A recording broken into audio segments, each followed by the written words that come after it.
Hey everyone, Mom Mikey here. It is good to be back. I hope everyone had a very happy holiday season, happy and safe. It was such a weird year and we're still continuing that into 2021, but I hope everyone was able to enjoy the holidays and had a happy new year. Today is a very special video. I wanted to use this to kick off in my return to the channel. We are going to be unboxing this PlayStation 5. I know, it's so exciting. I still can't believe that I have one of these. This was gifted to me by someone very special, my boyfriend Colin Moriarty. He surprised me with this on Christmas. I'll admit he had hinted about it earlier in the season, but I still was shocked to actually open it and see that I had been given a PlayStation 5. It was so cool. I feel bad because I know they're so hard to get still. I don't want to seem like I'm, bragging or anything. I'm just so stoked that I'm able to have one of these in my house.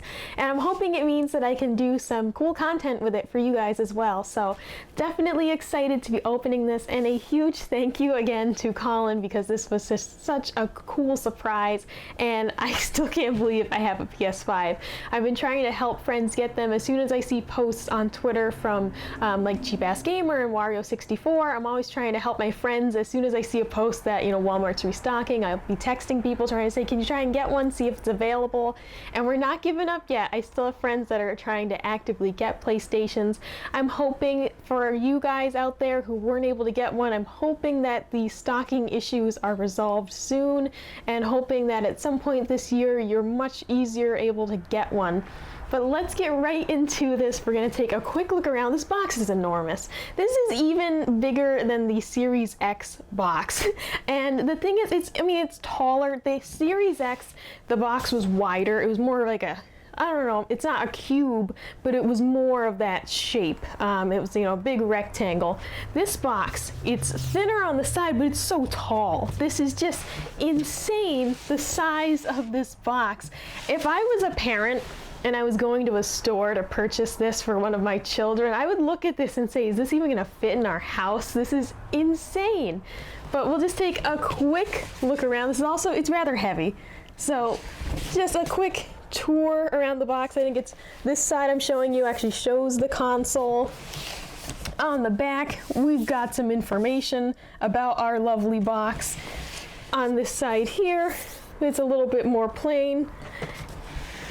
But I'm still warming up to the design, so I spent the holidays with Colin down in Virginia, and he has, the PlayStation 5 at his house, and I'm warming up to the design because I got used to seeing it every day. I still think it's a little weird. I still just look at the console and say, who came up with that? But I am used to it after seeing it every day for a month. Now I'm used to it and I say, okay, it's not so bad. When they first revealed it, I thought this is the ugliest thing I've ever seen. But I do think the design has grown on me, or at least the Stockholm Syndrome is set in, and I'm not bothered by it anymore. We've got our trusty unboxing scissors. I'm gonna lay this down and we're gonna cut the sticker right at the top here. There we go. I'm gonna try and keep this okay.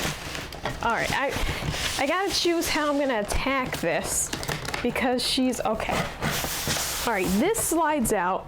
We're gonna get rid of outer box. Outer box off to the side. This is just now this plain white box. It just has the PlayStation logo on the front. That's it. The rest of the sides are blank.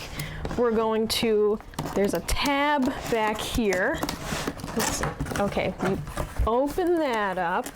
Oh, and there's pictures on here telling you how to, goodness gracious, there's just so much packaging.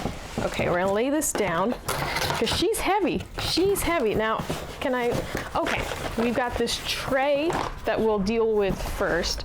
Goodness gracious, I need a bigger table for this.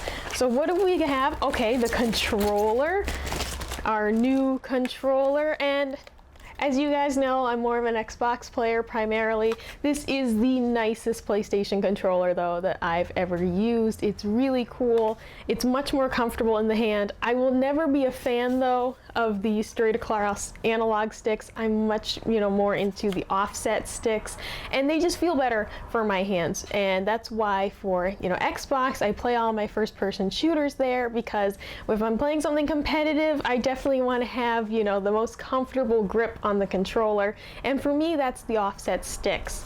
But this is the most comfortable PlayStation controller that I've ever used. I got to mess around with this a little bit at Colin's house, and the vibrations, I can't remember what they were calling it, but all of those, that haptic feedback is really cool the way that they've done it. It's amazing what they are able to accomplish with these new controllers.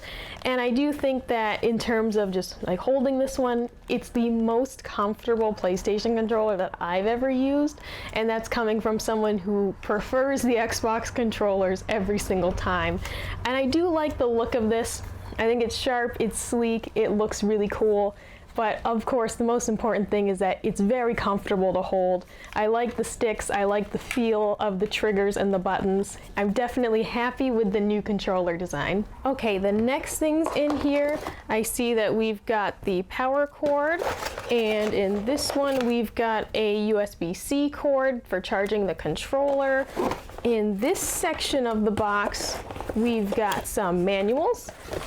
And what is this in here? Is this the base? This might be the base. I'm unsure. We'll find out. And over here we've got an HDMI cable. I'm gonna make some space on the table so that we can get to the main event. Okay, moving on to the main attraction. Let's try and slide this out of the box. I'm gonna set this large box off to the side. So this is what you see when you take it out of the box. Very well protected. We've got this cardboard on either side. And wow, this is just such a heavy console. And they've been heavy the past few years. The PS4 was very heavy, the Xbox One was very heavy, but my goodness, I don't even want to know what the next generation will be like. They'll probably weigh 10,000 pounds. Let's take this protective wrapping off, and oh my goodness, it's here! It is really cool to actually just have one of these. Wow, my goodness. So here she is, our new PlayStation 5. Will I name it? I'm unsure. Do I usually name my consoles? No, I don't. But she is really cool.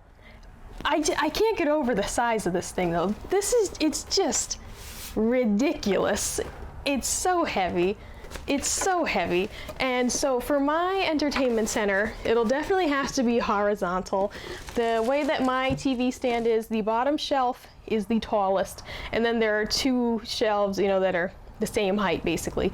So this is gonna have to go down on the bottom shelf because she's too thick. Oh, she's too thick to fit on one of the other shelves. So this will go at the bottom shelf where I have the most room to put it. It's definitely gonna be horizontal. Currently I have my Xbox Series X at the top shelf. It had to go vertically though because I just could not fit that anywhere else on the entertainment center. So this one will be going down at the bottom. I'll probably have to unhook my PS4 Pro. I definitely though have some things I'm still working on that, so I'll probably finish up some games really quick and then get this bad boy set up. But my goodness, I really like that this logo up here is actually a cutout. I didn't really notice that before, so that's pretty neat. The design's growing on me. It's growing on me. We've got back here, oh neat, they've got all the ports back here, and then I'm not going to be able to show this very well, but on this like white panel there's the sacred symbols back here. That looks cool. We've got our power and eject button on the front and some more ports, and of course we've got our disk drive right down the front. I do think that the diskless, the digital only version is the better design in my opinion. I feel like it looks better because the disk drive just kind of jutting out of the side looks a little weird. I feel like they probably should have changed up the look a bit more for the one that had a disk drive, but I overall feel a lot better about the design than I did before. At first it just looked like this alien hardware that we were going to put in our homes, but now that I've seen it every day for a while and I'm used to it, I think that I'm gonna, it's gonna blend right in to some degree, or at least I'll stop noticing it. I actually did quickly consult the quick start guide just to find out how to actually attach the base to the console, and it's pretty cool. The section on the back where the sacred symbols are is where you slide this into place. So you hook that on, and then as you can see, it just sits right on this base, and this is how mine will be because she'll be sitting horizontally on my entertainment center. But it's really cool. I like that little touch that they did, that that's how they indicate the correct place to put the base, is those little symbols there. And it's a nice design. It's just like a press fit. You can tell there's something under the hooks, like silicone or something rubbery, so it certainly won't damage your console to pop it into place, but it also seems to have a good hold. It's like a friction fit, and I'm really stoked about that. They did a great job with the base. So that was a quick unboxing of the PlayStation 5. A big thank you again to Mr. Colin Moriarty for gifting this to me. I'm still just so stoked that I actually have one of these, and it feels totally surreal, so thank you again. Good luck to everyone out there who's still shopping for one. Keep checking those Twitter sites, Cheap Ass Gamer, Wario64. Keep an eye on those feeds. They're always posting when Walmart and Best Buy are restocking. They also post great tips on how to make sure you can have a better shot at getting one. Like if it's out of stock, try to put it in your cart and save for later. The next time they're back in stock, you'll have a quicker time of trying to get one. So keep an eye on those Twitter feeds, and best of luck to everyone who's trying to get one of these. Congratulations if you already got one. I hope you're enjoying the system and having a great time. Thanks so much for watching. Like, comment, subscribe if you want to see more, and I'll see you next time. Bye!